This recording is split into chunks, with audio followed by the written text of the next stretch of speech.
So today we're going to be talking about one of my favorite niche houses, Michael Malul.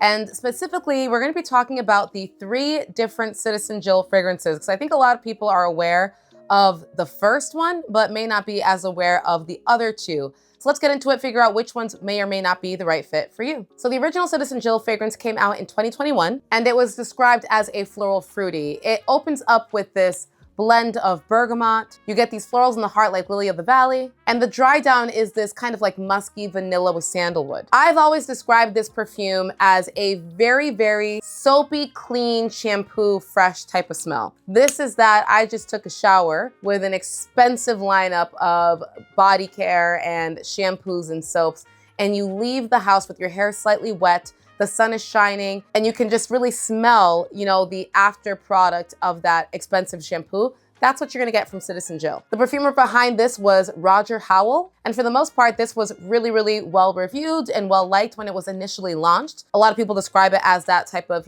clean girl type of scent. Some people don't like the shampoo-y vibe. Some people don't like, clean, soapy, shampoo-y type of perfumes in general. But for those who do like it, this is up there with some of the best. It smells high quality, it smells fresh.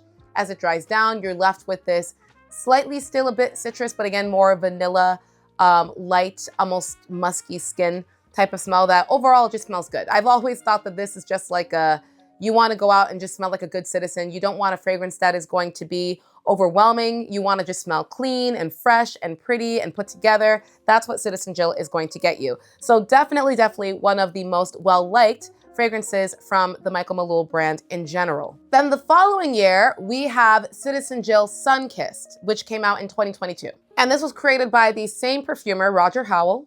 And this is, to me, a true flanker. You can smell the original Citizen Jill, but it definitely goes in a different direction because it opens up with the same bergamot, additional berries, which add in additional sweetness.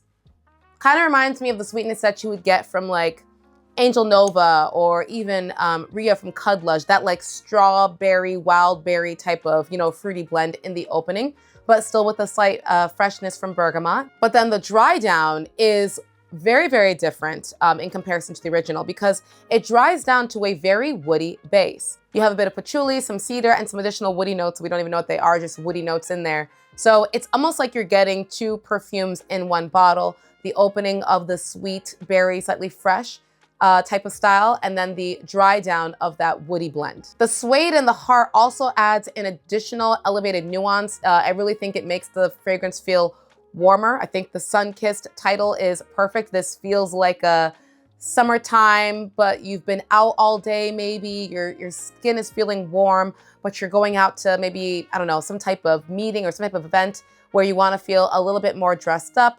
That's what this is gonna give you. It's not the fresh, clean, soapy vibe that you get from the original. It's a more warm, bronzed type of scent profile that opens up fruity, but dries down woody. And the critical acclaim on this one has definitely been a lot more polarizing than the original Citizen Jill. I personally love this. I think it's gorgeous, but some people really don't rock with that woody base. I don't think it's crazy woody in the beginning, but if you don't like a slightly woody dry down, then this is not gonna be for you. But I still think it's absolutely gorgeous personally. And then finally, most recently, this year, 2026, we were given Citizen Jill Celestial. This one comes in a slightly different bottle.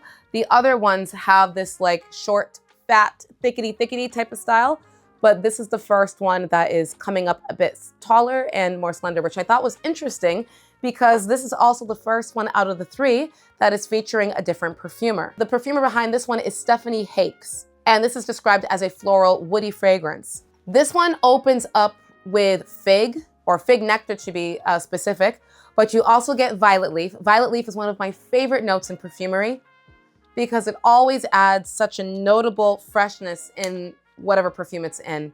Along with the fig, it is like a sweet, fresh, maybe almost even green at some points type of opening. In the heart, you do get a bit of rose along with water lily and jasmine. And the dry down is gonna give you that patchouli again with the akagila wood and musk. This feels like a lush, sweet fig garden almost type of scent profile. I think it is super pretty, very fresh, but still sweet, perfect for hot weather. By far, I would say this is the sweetest out of the entire lineup. It also, to me, feels like the most playful. Like it's still a nice, elegant, niche fragrance, but I think the sweetness from the fig nectar Even though the other ones had like wild berries and other fruity notes, there's something about the opening with this one, with the violet leaf and the fig nectar, that just comes off very sweet, very fresh, and just like fun. Just like fun summer vibes in a bottle. So for me personally, if I had to rank all three, I would say my least favorite is the original Citizen Jill, even though I absolutely do really enjoy that fragrance and I loved it when it first came out. But I do find that the soapy shampoo can be a little bit boring for me at times. In second place would be Sunkissed. I love the additional woodiness and almost warmth that you get from that overall profile. I think it's very, very beautiful and smooth. But my number one would be Citizen Jill Celestial. It feels so different. Again, it feels so fruity and fun with the fig nectar. And I'm not usually a fig type of person, but the fig in Citizen Jill Celestial, I think is just done really well with the violet leaf. In terms of projection and longevity with all three of these fragrances, I do find the original Citizen Jill to be the longest lasting, especially on clothes. It will really last on you. I get all day wear with that one. The Sunkissed, I would say, is moderate. I get about 5 to 6 hours.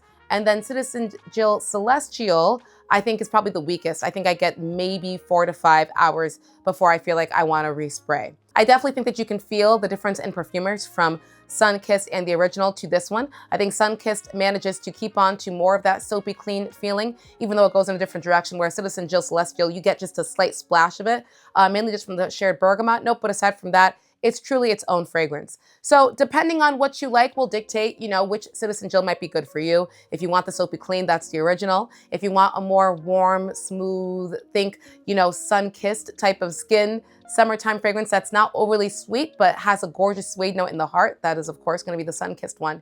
And if you're like me and you want something that's a bit fun and fruity and playful, but still has a nice, elegant, woody base, that's gonna be Citizen Jill Celestial. So let me know, guys, if you have tried any of these three fragrances, and if so, which ones are your favorite? And I'll see you guys back tomorrow for our next episode.